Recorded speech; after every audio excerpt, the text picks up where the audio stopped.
Hãng TNG Media Lab hân hạnh giới thiệu bộ phim Warrior of the Net.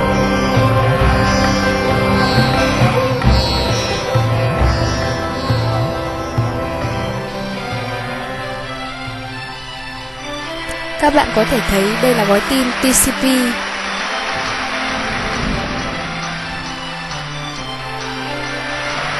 Đây là gói tin 2CMP ping.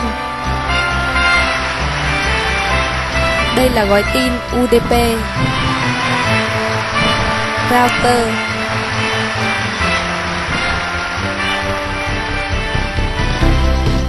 Gói tin ping of death. Router switch. For the first time in history, lần đầu tiên trong lịch sử, con người và máy móc làm việc cùng nhau để cùng thực hiện một mục đích. Đây là một sự kết hợp mà không có giới hạn vật lý, không có sự phân biệt chủng tộc, giới tính, cũng như màu da. Một lĩnh vực thông tin mới mà thực sự đem con người lại gần nhau hơn. Đó là bình minh của mạng máy tính. Bạn muốn biết nó hoạt động như thế nào không? Hãy click vào đây để bắt đầu cuộc hành trình vào mạng máy tính. Khi click vào đường link trên, thì đã bắt đầu một luồng trao đổi thông tin. Thông tin này sẽ đi xuống hòm mail của bạn, nơi mà Mr. IP đóng gói, dán nhãn và gửi nó đi. Mỗi gói tin đều bị giới hạn về kích thước. Vì vậy mà hòm mail của bạn sẽ quyết định xem chia thông tin như thế nào và đóng gói nó ra sao. Gói tin IP cần một cái nhãn, trong đó có những thông tin quan trọng như địa chỉ người gửi, địa chỉ người nhận và kiểu gói tin.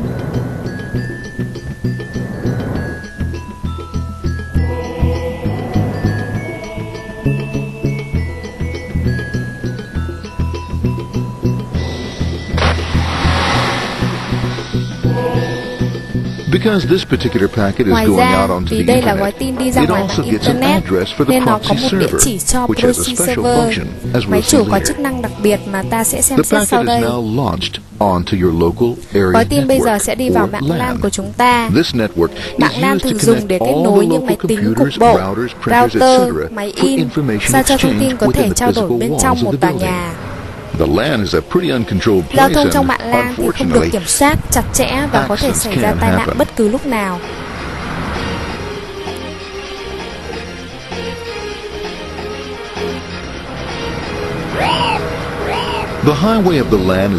Trong mạng LAN thường có rất nhiều gói tin di chuyển, gói tin IP, gói tin Malware, gói tin AppleTalk. Router cục bộ sẽ đọc địa chỉ của từng gói tin và sẽ chuyển tới mạng bên ngoài nếu như cần thiết. Router là một thiết bị điều khiển trong một thế giới dường như không có sự tổ chức.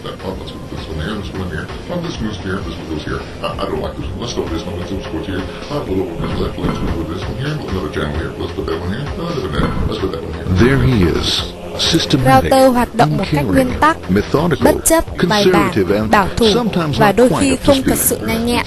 Nhưng xét cho cùng thì router hoạt động hết sức chính xác.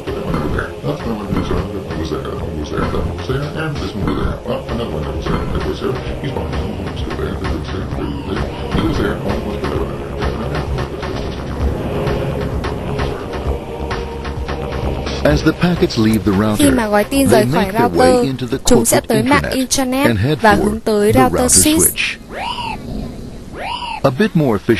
Một loại router hoạt động hiệu quả hơn router bình thường. Nó sẽ hướng gói tin IP đi đúng đường mà nó nên đi.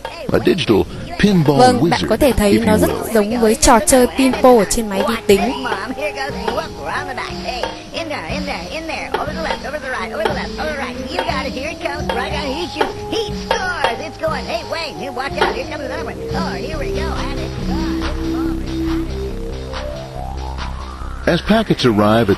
Khi gói tin đến đích, nó sẽ được các mạng nhặt lên, rồi cho vào hàng đợi để gửi lên tầng trên xử lý.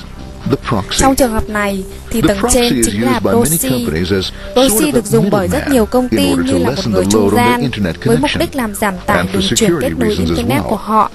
Ngoài ra còn vì một lý do an ninh nữa. Ta có thể thấy các gói tin khác nhau về kích cỡ tùy thuộc vào nội dung của nó.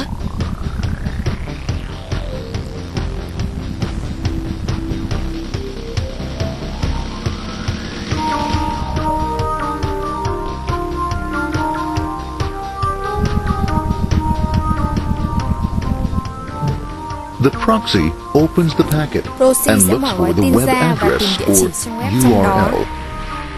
Depending upon whether the address is acceptable, the packet is sent on to the Internet. Bạn có thể thấy cái nhãn màu đỏ đã bị bỏ đi. There are, however, some addresses which do not meet with the approval of the proxy. That is to say, corporate or management guidelines. These are summarily dealt Thì gói with. tin này sẽ bị hủy bỏ. We'll have none of that. For those who make it, it's on the road Còn những gói again. tin hợp lệ sẽ tiếp tục con đường của mình.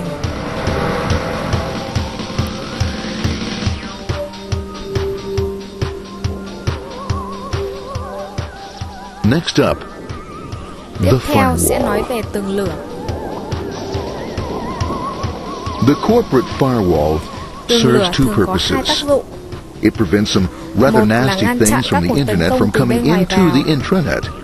And it can also prevent Hai là sensitive ngăn corporate chặn không cho information các from thông being tin sent nhạy cảm out bị gửi ra ngoài. onto the internet. Once through the firewall, a router picks Khi up qua the được packet tường lửa and thì places it router onto sẽ a nhặt much các gói narrower tin đó road và or chuyển tới một bandwidth, con as đường we nhỏ say. hơn rất nhiều như bạn đã thấy. Obviously, the Tất nhiên road con is đường này không not đủ broad rộng enough to để tất take cả them các gói all. tin có thể di chuyển đồng thời trên Now đó. you might wonder Vì what vậy bạn có happens thể to all thấy those vài gói tin packets sẽ which bị mất. don't make it Bạn along có the thể tự way. hỏi chuyện gì sẽ xảy ra Well, với những gói when tin bị Mr. mất này. IP doesn't Khi receive an Mr. IP acknowledgement không that nhận a được gói packet tin has been ACK cho gói received in tin due đó trong một time, khoảng thời he gian simply chờ, sends thì a ông ấy sẽ replacement gửi lại packet. gói tin thay thế. We are now ready to enter the Bây giờ chúng ta world đã of sẵn the sàng Internet, đi vào thế giới Internet. a spider web of Một mạng của interconnected các mạng networks kết nối thế giới which chúng span ta our lại với entire nhau. globe. Here, routers Ở and đây switches router và switch được establish dùng để links thiết lập between kết nối giữa networks. các mạng. Now, the net is an entirely different Mạng environment Internet than có you'll môi find trường within khác the hẳn với protected mạng LAN walls của of your chúng ta. lab. Out here, Ở it's đây the nó là Wild West. Wild West. Plenty of space, plenty of Mạng Internet opportunities, có rất nhiều plenty không of gian, things to rất nhiều cơ explore hội, and rất nhiều places to thứ go. để chúng ta có thể Thanks khám to phá. very little control Cảm and ơn người đã regulation, có ý tưởng xây new dựng nên mạng ideas find Internet. fertile soil to push the envelope of their possibilities. But because of this Nhưng cũng vì freedom, tính tự do certain mà đôi khi dangers chúng ta also cũng gặp lurk. phải nguy hiểm. You'll never know when you'll Ta sẽ meet the không biết khi dreaded nào gặp phải ping gói tin of ping death. of death. A special version of a Một loại normal gói tin request ping đặc ping, biệt mà một which thằng some ngốc nào đó gửi idiot đến thought mạng up to Internet với mess ý đồ up xấu. unsuspecting hosts. The paths our packets take Các gói tin có may thể đi be qua via vệ tinh, satellite, telephone qua đường lines, điện thoại, wireless, or even qua transoceanic sóng cable. radio, They hoặc don't thậm always chí take the qua fastest qua or các đường cáp shortest dưới routes lòng đại possible, dương. Chúng không but phải lúc they nào will cũng đi get theo con there. đường ngắn nhất, nhanh nhất, mà chỉ Eventually. là sao cho có thể tới Maybe đích. Đó that's chính là why lý it's do tại sometimes sao cụm called từ the World Wide Wide Web ra Wait. đời. But when everything is Nhưng working khi mọi thứ smoothly, hoạt động suôn you sẻ, can thì ta circumvent có the thể lướt globe web 5 Google times với một over cái giá at rẻ the hơn rất drop nhiều of a so với hat, giá gọi điện thoại literally, hạt. and all for the cost of a local call or less. Near the end of our destination, Khi gần we'll tới đích, find ta sẽ gặp another một bức tường firewall. lửa thứ hai. Depending upon your perspective as a data Tường lửa packet, có thể coi như the một pháo đài firewall bảo could be a mật bastion of hay là sự security khiếp đảm của or kẻ a xấu. dreaded adversary. It all Điều này depends thì on còn which phải tùy side thuộc vào you're bạn on là and nhà what bảo your mật hay intentions là nhà are. hacker. The firewall is designed to let Tường lửa được in thiết only kế để those chỉ cho packets phép that meet its những gói tin criteria. hợp lệ đi qua. This firewall Ví is dụ ở operating đây, on ports tường lửa 80 chỉ and mở cổng 25. 80 và cổng 25. All attempts to enter through Và other vì vậy, ports mọi cố gắng đi vào are các cổng closed khác for sẽ bị chặn business. lại.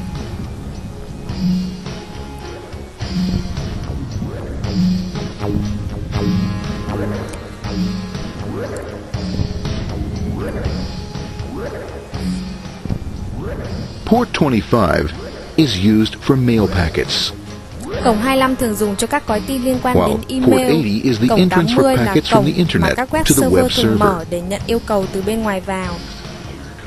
Inside the firewall, Bên trong tường packets lửa, are các screened gói more tin sẽ bị thoroughly. kiểm tra gắt gao hơn. Some packets make it easily through customs, while Others look Nói just a chung là bit tường lửa dubious. không dễ để bị The lừa một firewall chút nào. officer is not easily fooled, such as when this ping Ví of dụ death như những gói packet tin ping of death sẽ bị hủy bỏ ngay lập tries to tức. disguise itself as a normal ping packet. It's okay, Gorham. It's okay. No problem. Have a nice day. We out here. Bye.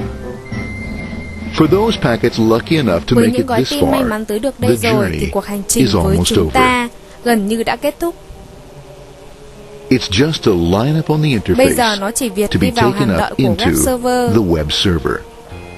Nowadays, a web server Ngày can nay run một on web many server có things, thể chạy trên from nhiều a thứ, mainframe to từ a một webcam mainframe to the tới các computer on your desk. tới cái webcam Why not your hay chính cái máy refrigerator? tính để trên bàn của With a bạn proper hay thậm setup, chí ngay you trên can máy find out if lạnh you của have the bạn. makings for chicken Với một cacciatore số or cài if you đặt have to bạn go có thể đi shopping. shopping ngay Remember, tại nhà. this is the Hãy dawn nhớ of đây the mới net. chỉ là bình minh Almost của mạng máy tính. anything's possible. Thế nên mọi thứ đều có thể xuất hiện trong tương lai. One by one, the Từng packets are bước received, các gói tin được opened, nhận, mở ra and unpacked. rồi lấy dữ liệu. The information they Thông tin contain, trong các gói tin that đó is, chính là your các yêu request for cầu mà bạn information, is sẽ được sent gửi onto the tới web ứng dụng server của web application. server.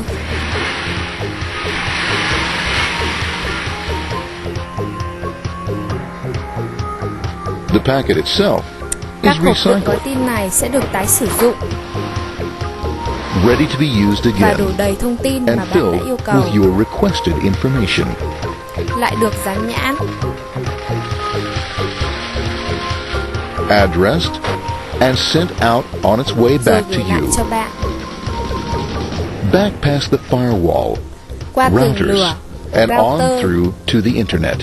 vào mạng Internet, Back through your corporate firewall, rồi lại qua tường lửa của bạn, and onto your đến các interface, mạng của bạn. ready to supply your Và web lúc này browser trình duyệt web with của the bạn đã có information những you thông tin requested. cần thiết mà nó cần. That is, Vâng, this một film. kết thúc có hậu. Đến đây là hết đoạn phim này.